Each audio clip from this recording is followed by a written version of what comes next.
Hey friends, welcome back to Farm Girl Diaries. It is Valentine's Day and we have an exciting day planned. I'm so excited. So we are going to start our exciting Valentine's Day by making my famous chocolate covered strawberry cupcakes.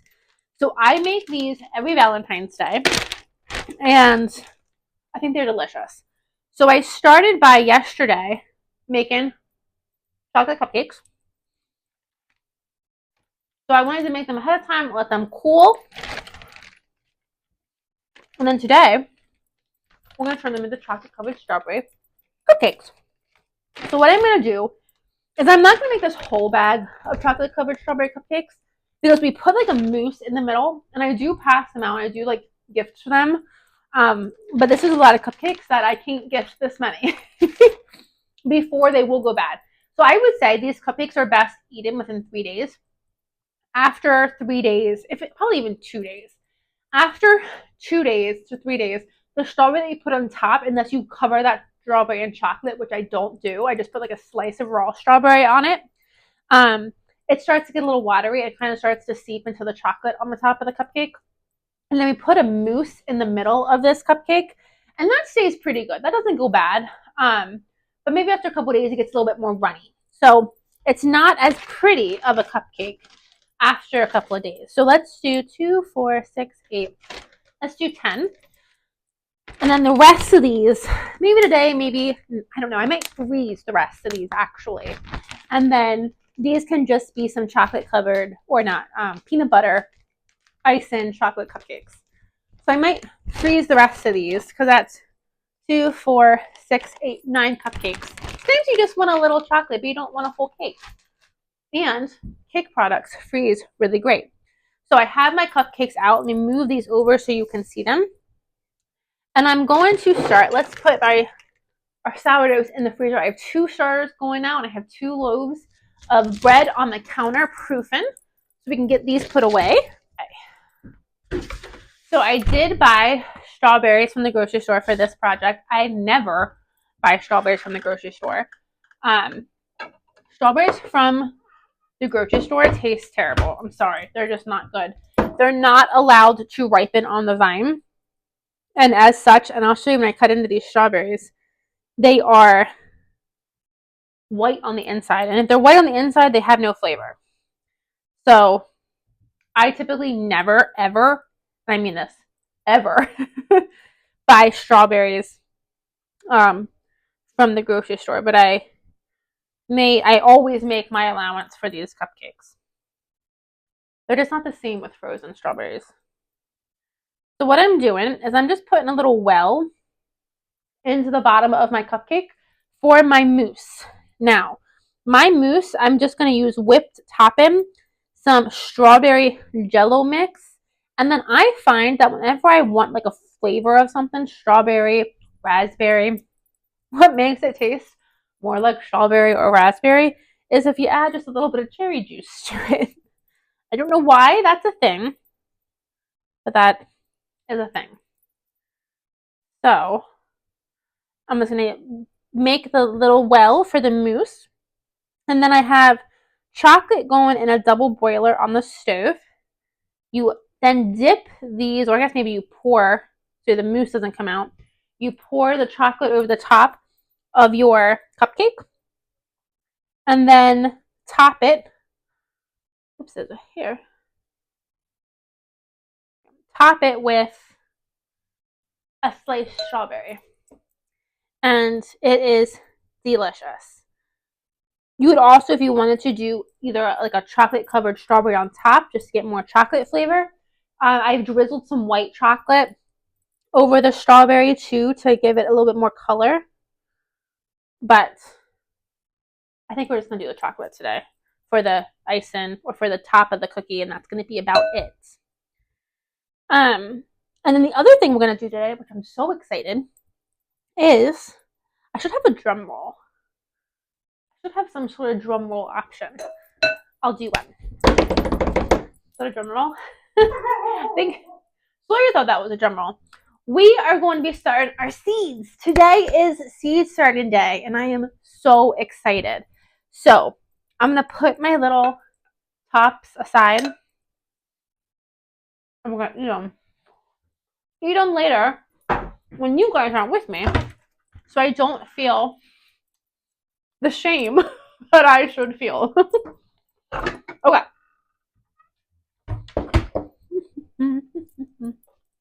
Okay. I have some freeze-dried whipped topping. I am just going to be using this, but if you don't have this, just get some regular whipped topping. If you don't have any, I'm not somebody that likes to run to the store for special things. You could do like a cream cheese mousse. So use what you got. I'm sure you could find something else. You could also maybe just like make a little icing, confectioner, sugar, milk. Just use whatever you have. So I think it's equal parts. Yeah, it's equal parts of the mix and milk. So I just added a 1/4 cup of the whip and a 1/4 cup of milk. And then whisk it together. I should get the beaters out. I just don't feel like getting the beaters out. I'm trying to see. I think I must have my strawberry jello downstairs. I thought I had it up here and I don't. I'll have to go downstairs and get my strawberry jello. But I'm going to go ahead and just get my whipped topping, my whipped cream whipped. Okay. Found my whipped, or I found my gelatin. Let me taste. The whipped cream tastes delicious. Now I don't have it like as fluffy as it could be because I'm not using it as whipped cream. I'm using it as a mousse. So now I'm going to add in my red jello. And it has the red 40 in it. That's lovely. And then a little bit of maraschino cherry juice. And then I'm going to whip that all, get that all combined. I need to find a jello that doesn't have red 40 in it. If anyone knows of one, please let me know.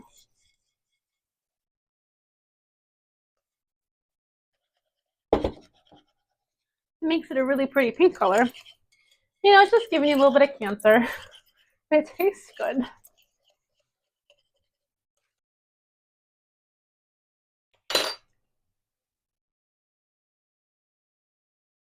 I'm going to add just a smidgen more. It tastes really good. I'm going to add just a smidgen more.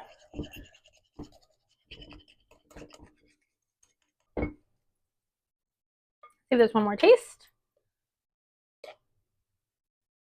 Tastes good. Tastes like strawberry. You can taste the jello like granules in there, but as this sits, I think they should dissolve. So let's bring you down.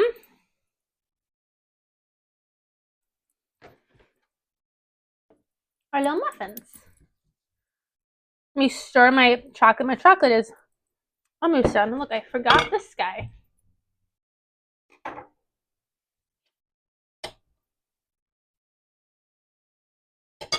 You gotta taste test it, right? That's good. I think our chocolate is just about ready for us. So we have to work fast. So I'm just gonna put a little dollop. Now you can add cream cheese into this. I've done cream cheese into this before. I don't think it honestly needs sugar. I think the jello is sweet enough. But add whatever your heart desires and just put it in the middle of your cupcake.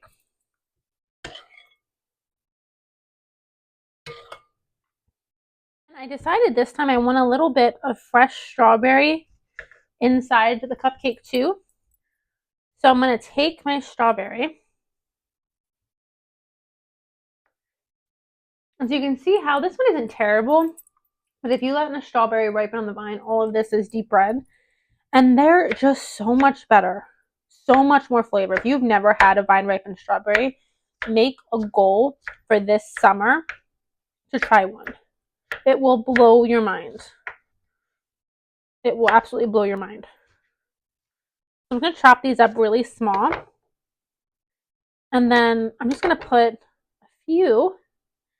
I want to drive home that strawberry flavor. I'm just going to put a few down into the cupcake.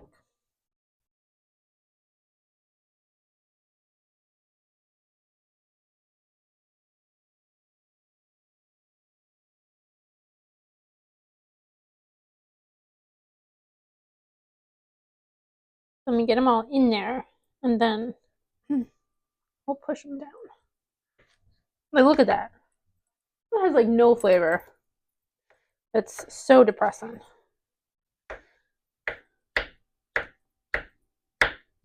Okay. So then I'm just going to push them down into the filling.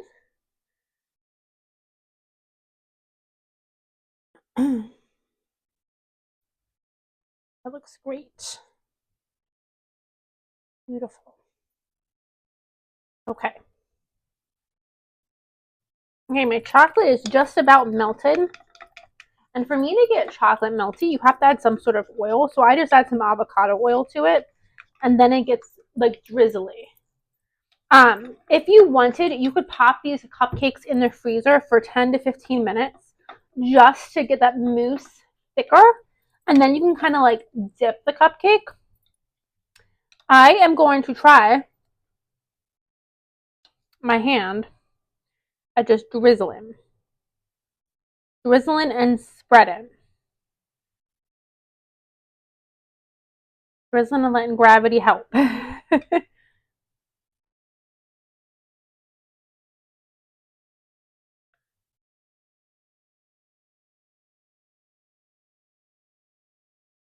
Okay. You got to work quickly so that the chocolate doesn't completely cool. And then I store these in the fridge. I think they're nice when they're either straight from the fridge or get them out, let them cool or warm up for just 5 minutes or so. And because this is straight chocolate, you could add milk into this to make this more of a ganache. I like this as the straight chocolate because I have the strawberries inside. I have the strawberry, oopsie, put my hand right in it. That's hot.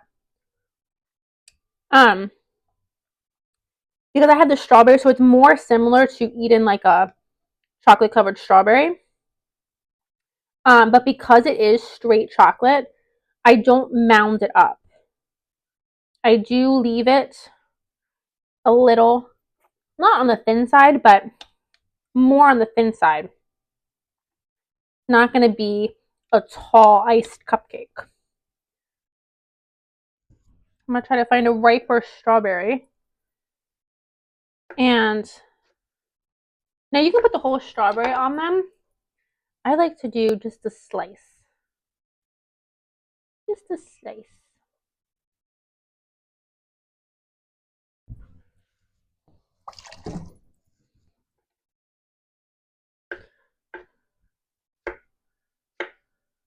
And a nice slice. And just push it right into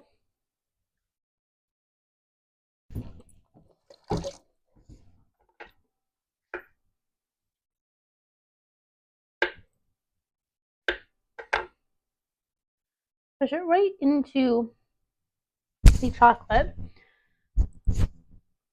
And then I'm feeling a little extra, so I want to see what I think about putting red sprinkles on them, on the chocolate. I think that looks pretty. Well, I guess it's red glitter,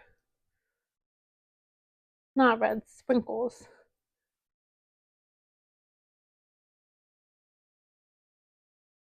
Okay, well, the sprinkles kind of melt a little bit, but that's okay. Okay, but look how perfect that little cupcake looks. So I'm going to let these cool. You want everything to get nice and cool, so I'm going to put these in the fridge. As soon as I get these 3 finished frosting, I'm going to put these in the fridge to cool. So I'll meet you guys back here when we go downstairs to do our seeds. That's going to be so good. Okay, friends, it is seed starting day. We're down in the seed room, and it is one of my favorite days of the year. I will be honest, I get so excited about seed starting day because seed starting day means that spring is right around the corner. Get rid of that because that's nails in it. So, I say spring is right around the corner, and tomorrow they are calling for snow, and then next week, I think on Wednesday, they're calling for like 5 inches of snow. So spring isn't close yet, but it's closer than it was. So I am so excited. So if you are new to me, I spent the last 2 or 3 years doing seed starting videos on, like, if you're brand new to starting seeds, if you're more of a beginner advanced level. I have done videos in the past where I do beginner intro to seed starting. I think last year I did like a you're not brand new but you're not that experienced a seed starting video. So I have done those in the past. I'm not going to do that today. If you want to go check them out, they're in my playlist. Today we're just going to chit chat while we start seeds. I'm going to tell you the things I'm starting and some of my favorite things that I am starting. So the first container we're going to get out is tomatoes. It's tomato season. Okay.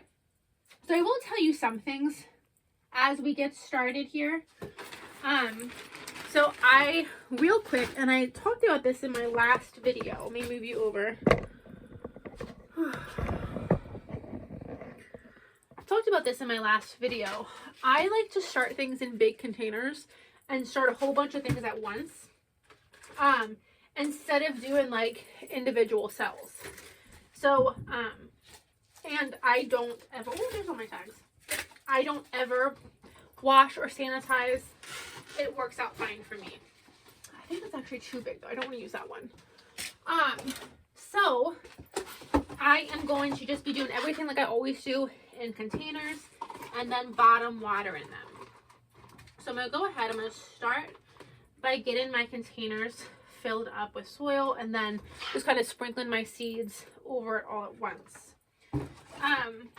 So this year, how I garden is I garden in the sense that my garden is a winter eating garden. I do not eat a ton from it when it's coming in season, because a lot of it gets preserved into other things. And so the past couple years, I was really doing a lot of preservation in the middle of summer, and I really burnt myself out. I was really exhausted. And so I decided 2 summers ago that I was going to kind of take every other year off and kind of scale down my preservation. So that summer, I did a huge push to get all of my things I needed to get canned. And then now I'm to the point where, so how I was canning is I was canning for a 2-year cycle.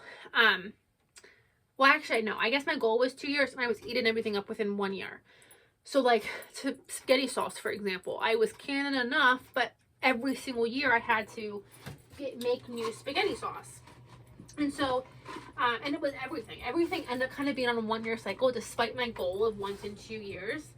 So I spent one summer heavily preserving, and I got a 2-year cycle of everything: spaghetti sauce, barbecue sauce, tomato soup, sweet potatoes. I got a great 2-year supply. And so what that means is every summer I can preserve when I want to preserve, how I want to preserve, and in much smaller batches. So I think this weekend I have some tomatoes in my chest freezer that I need to process into something. I haven't gotten to them yet. But every summer, then I can kind of just do, like, I can do what I want to do when I want to do it. and I'm not like in heavy preservation mode, which means that I can really spend more time enjoying the garden, eating fresh from the garden, etc. So this summer, I didn't do a ton of tomatoes. I think I did 10, and I honestly didn't have a great tomato harvest. But let me bring you down. We're gonna sit while I pick through my favorite tomatoes. So this year I want to do a lot more tomatoes, so that I hopefully have. I was low last year, so I'm glad I didn't need to grow a lot of tomatoes last year because I was a little low. So this year we're gonna do a lot more. So let me go through all my favorite tomatoes. Let's see. Let's do. I have a whole bunch of Amish paste here. Let's do Amish paste. And I just dump them all just like that. And I'll get all of them, and then I have a container with all of my tags and Sharpies.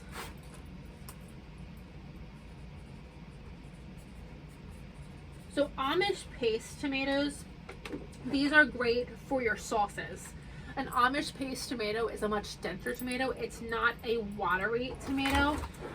Tomatoes can have a lot of water, and then dependent on the variety. And so an Amish paste tomato does not have a lot of water.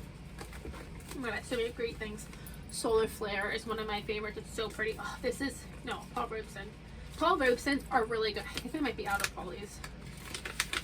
I do need to place, okay, good, I'm not. I do need to place an order. I should have went through all of my vegetables before I got to today. So we'll see. Oops, I started way too many. I did not need that many. Oopsie. Okay, well, we might be giving a lot of Polly's away. Robesons are, Paul Robesons are a great firm tomato. They're not like Amish paste in the sense that they're dense. They definitely are a normal cut-in sliced tomato. But they're firm, their flesh tastes delicious, but then they're also not super watery. So I really like them for that aspect. Take around with a beef stick. Here I have my Romas. Because I'm doing the Amish paste, I'm not going to do Romas this year. They're very similar to the same thing. Brandy wines, I always do a brandy wine. There's some more Romas. Bread and salt are good. I always do some brandy wines. Cherokee Purple are my absolute favorite tomatoes. I'm going to do a bunch of those. Those are ground cherries. Mushroom baskets, I only got a couple of them. I really like the shape of them. I don't think I'm going to do them this year. But, okay, let's see. So I got Robesons, Paul Robesons, Cherokee Purple, a brandy wine yellow, a bread and salt, and a brandy wine red. Do you think that's enough?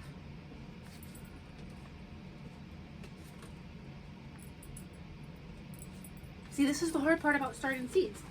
Let's see. I might have done just the perfect amount of containers for what I had picked out. So let's see. Cherokee Purple, 100% my favorite tomato. A Cherokee Purple, its flavor is out of this world. It is out of this world. My favorite way to eat Cherokee Purple tomatoes, and I don't can my Cherokee Purples.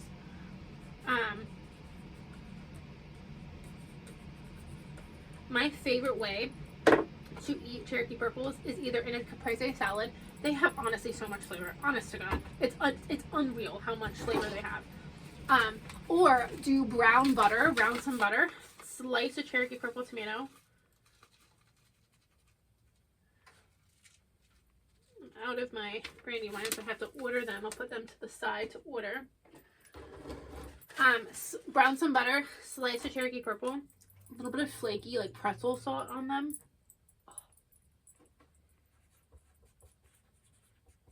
My God, it's so good. So I start my tomatoes now. Now, a lot of things do say you don't need to start your tomatoes until 6 weeks before you put them out into the ground. And these won't go into the ground until end of April, early May, depending on how the weather goes. Oh, I'm out of all of my brandies. However, with my, and I'm a big advocate of knowing your growing conditions. I'm a big advocate of knowing your growing conditions, and it is cooler in my basement where I grow my plants, and so they just take a little longer. Where is my bread and salt? Oh, that was my bread and salt.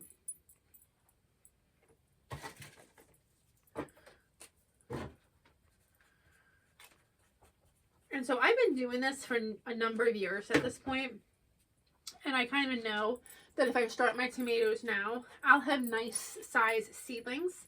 And what you need to keep in mind too is you have to harden off your plants, and so you can only do so much inside. I just started like 300 tomatoes. Well, this one's basically empty, might as well. So you have to harden them off, and I sometimes have problems hardening off my plants. I travel a lot in the spring, and finding time that I can be home for probably about a week with weather that cooperates can be a little bit tricky. And then I do have a full-time job, and so I have to leave my house during the day. So how you harden off plants is you put them outside for increasing levels of time over the course of a week to 2 weeks. So you start with like an hour, and then you maybe bump it up after a day or two to an hour and a half, 2 hours. And what you're doing is you're getting your plant used to outside, which sounds silly, they're plants, but when you raise them inside, they're not used to it. So I will put a fan on these plants in this room, and I will work the plants up until the point where they can have the fan on high blast, and their tomatoes, their little spines or stakes stay solid.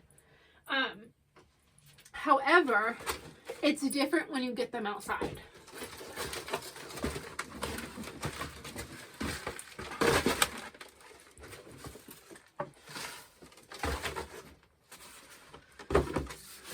Put these on this container and have them all nicely packed in there. So those are my tomatoes already started. So like I was saying, you get a lot of really windy days outside, so it is important to get your plants used to breezes in your seed starting area, but you also have to get them used to rain and to sun, and sun will actually kill your plant. If you think your plant needs sun, and it does, but if you give it too much sun, let me find somewhere to put this, but if you give your plant too much sun will actually scald your plant and burn your plant. So you need to acclimate your plant to the outside, and that just is done over time. And I've always done it, for better or for worse, I've always gotten it done. But it's like, I think last year it was done in kind of poor conditions. I kind of got to the point where my plants had to just they had to tough it. I'm like, you're either going to live or you're going to die. But at this point, you need to be outside. And again, it's just because I travel, sometimes the weather doesn't cooperate for as long as you need it to.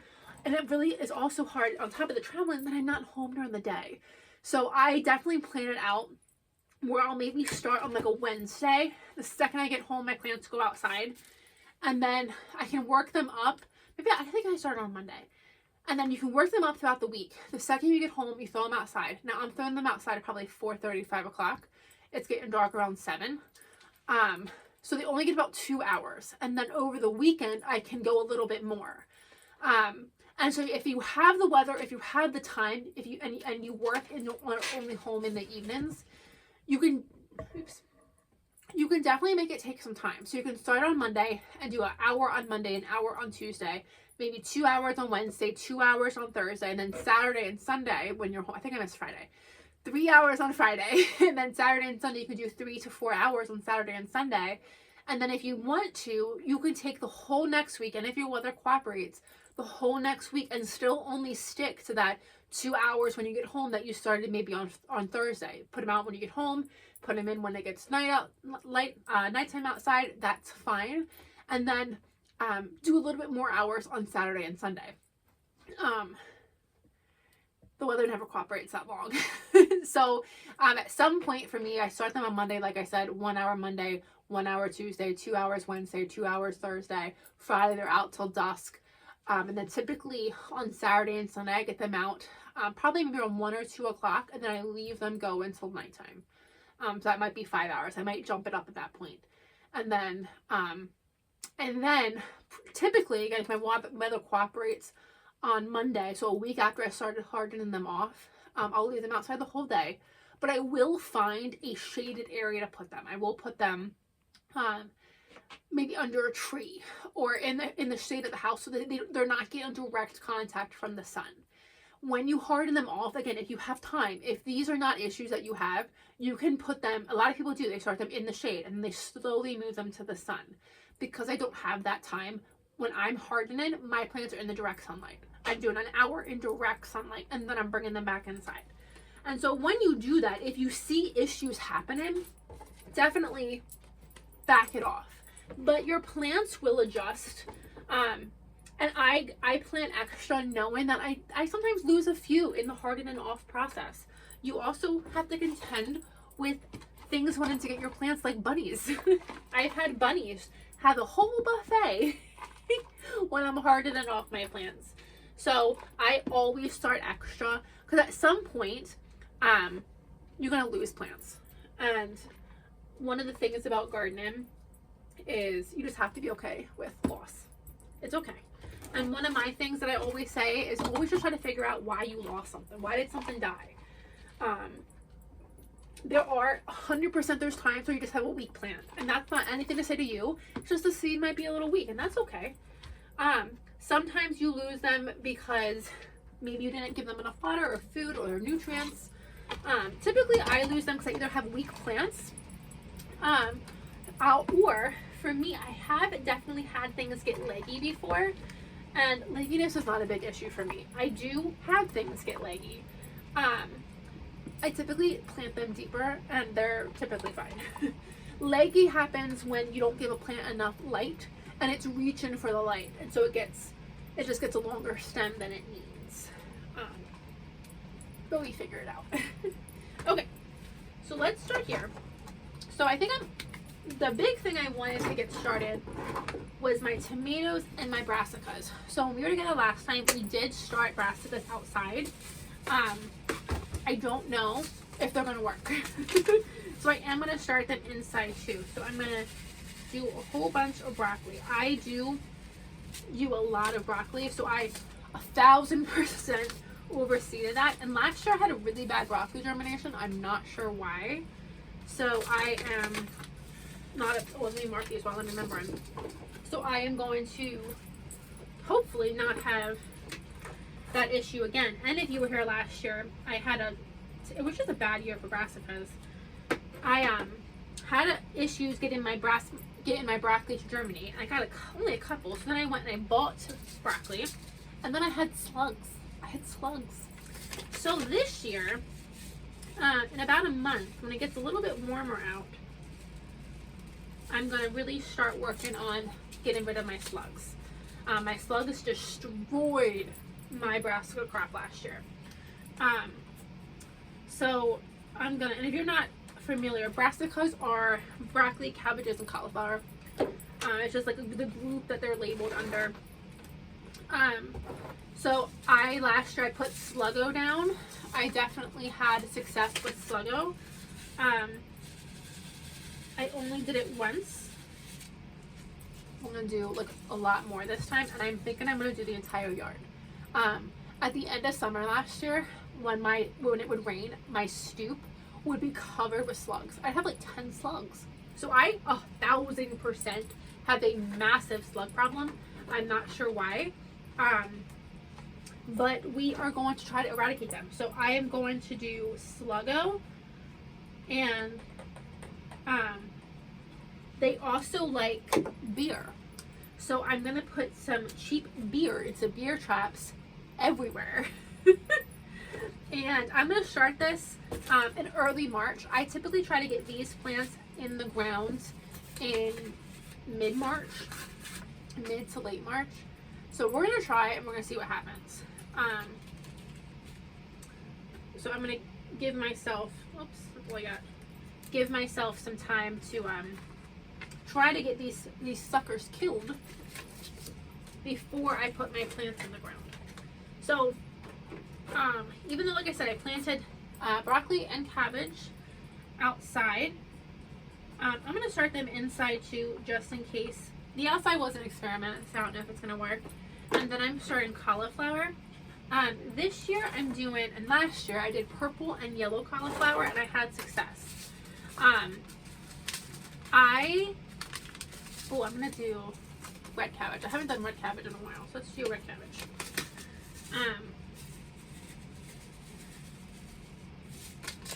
I do not have great success growing white snowball cauliflower.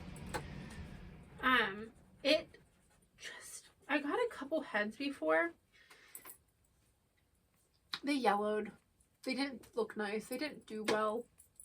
So last year I was like, you know what? I'm going to try a purple cauliflower or a yellow cauliflower. So, because the white, what happens is the white blanches and it just doesn't do well.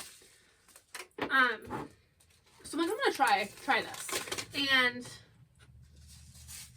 I had success growing purple and yellow cauliflower last year, despite having the slugs. Now again, they ate most of my plants. I think I planted like 12 cauliflower and I got 3.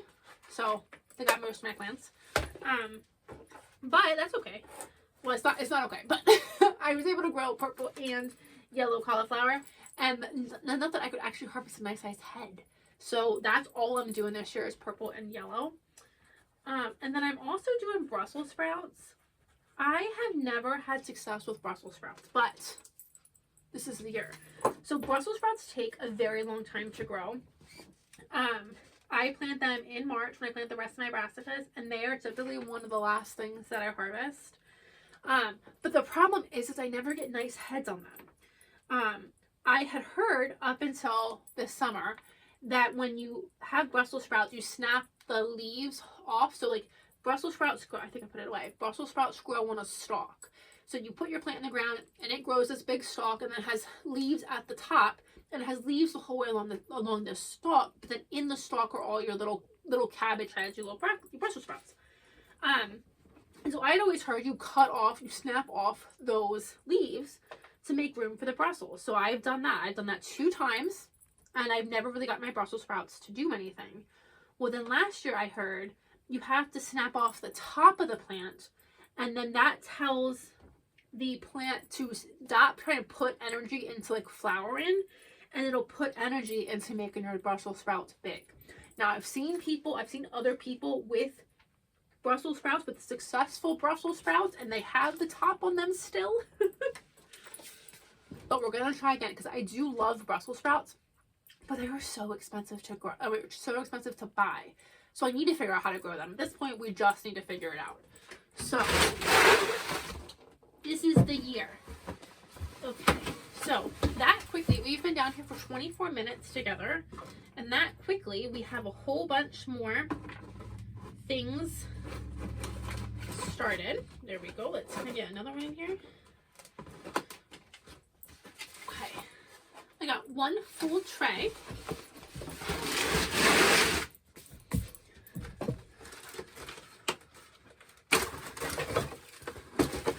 And do you see how that takes up so much less room than starting these plants in individual cells?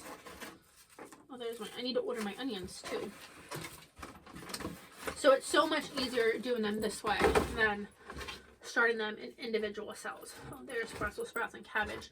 The last thing that I want to do is I want to start my herbs. My herbs also take a long time.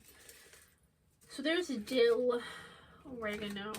I'm thinking mainly, okay, we'll do dill. We like dill. We like cilantro. We love me some basil. So I'm thinking I want to start there. And I think I have so many herbs. It smells so good in this container. Okay, I think I will. Oh, we need oregano. We need oregano. There's basil. Oh, chamomile. I might direct sow chamomile when the time comes.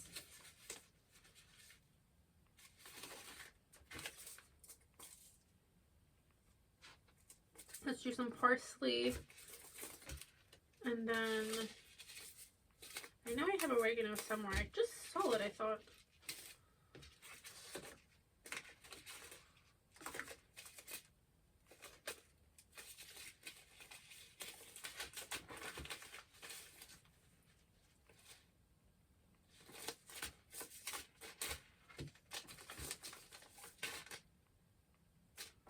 I guess I'm out of oregano.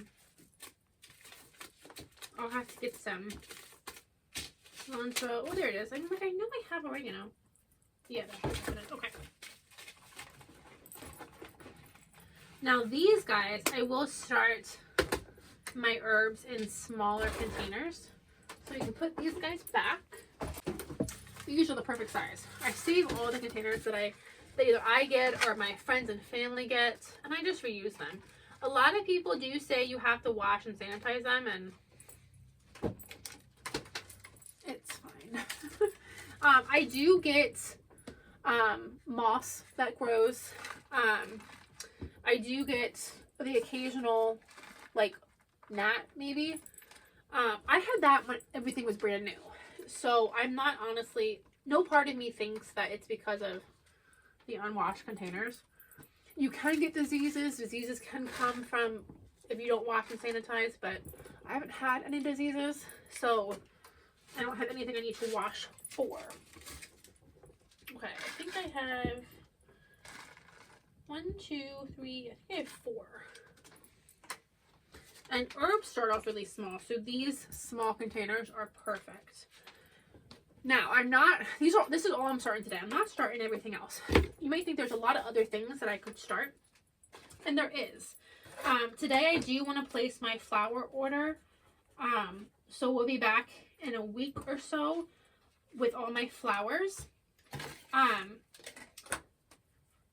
haven't done them. So I'm going to do all my flowers at the same time. I have a lot of flowers I'm doing brand new, but we also have the gardenias, our marigolds, I'm blanking, cosmos. And that is still a little early for those plants. I'm going to wait. Well, I might wait a week. I might place my order for my new flowers, and then I'll just do all the flowers together. And I think that'll be just fine. But we have all of our flowers to start yet too. Let's put all of our little oregano, parsley. But I started my peppers already. I'll take you over and I'll show you my peppers. And then that's all I'm starting so far. So things like green beans, zucchini, eggplants, we're not ready to start them yet. Things that get big fast, pumpkins, we're not ready to start them yet. They'll get too big inside too fast. Oh, I forgot my cilantro.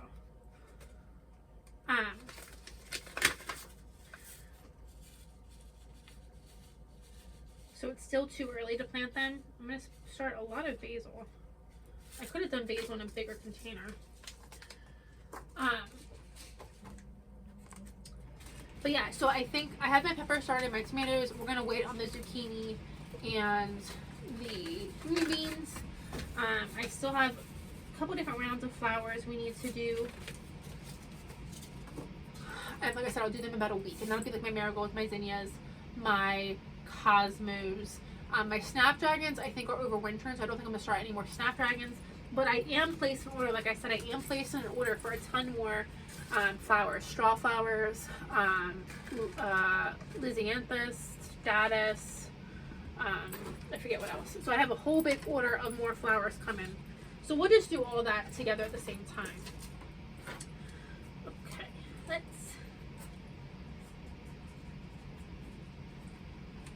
Okay, and then here's my cilantro. And I'm going to cover these up, and then these will be good to go. Put these in a container. I'll get everything watered. Now, if this soil was completely dry, I would have wanted to soften it or wet it a little bit. But this soil just came in from the garden or from the garage, so it's a little chilly.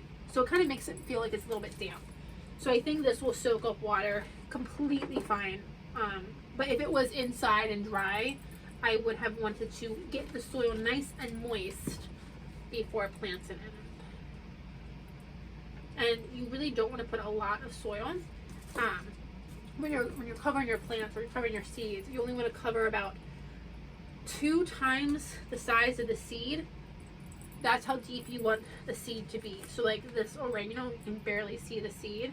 I'm just going to put the finest covering of soil on this. Now again, I'm not going to go into detail. If you want to get more in depth with me, I do some seed starting videos, and I have some seed starting videos I've done in the past. But I don't use a seed starting mix. I just use a regular in the ground garden soil mix. It's cheap, and sometimes you have to think about money. I have to think about money way more than I would like to. Okay, here's my container. Let's go ahead and put these guys in it. And then my next problem is I need to figure out where I'm going to put these plants. I have plants started out on the desk, which is not where I start my plants. So let's go over there. I'm going to put these here for now. Oops. Okay. The basil just went. Shoot. Shoot, shoot, shoot. I gotta redo the basil. Okay. Let's do what we can, and then we'll redo the basil.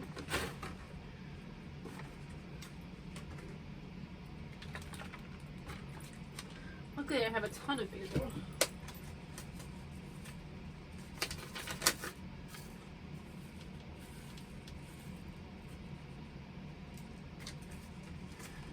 And let me go show you what I have already started and what's already growing for me.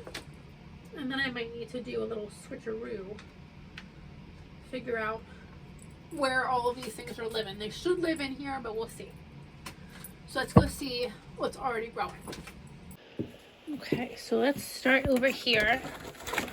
Here we have petunias. So the petunias are looking great. So my petunias take forever to get started. And over here, oops. And then here are more petunias. And this germination did not do well. This was one, I think just one packet of petunias. But they're doing something. Need to water those guys in that cell, but they at least have green. They have green. But these guys over here look great. But then over here, these are pansies. And I'm pretty sure that's a straight petunia because the pansies, which were multiple kinds, did nothing. So pansies are not my thing. And then in here,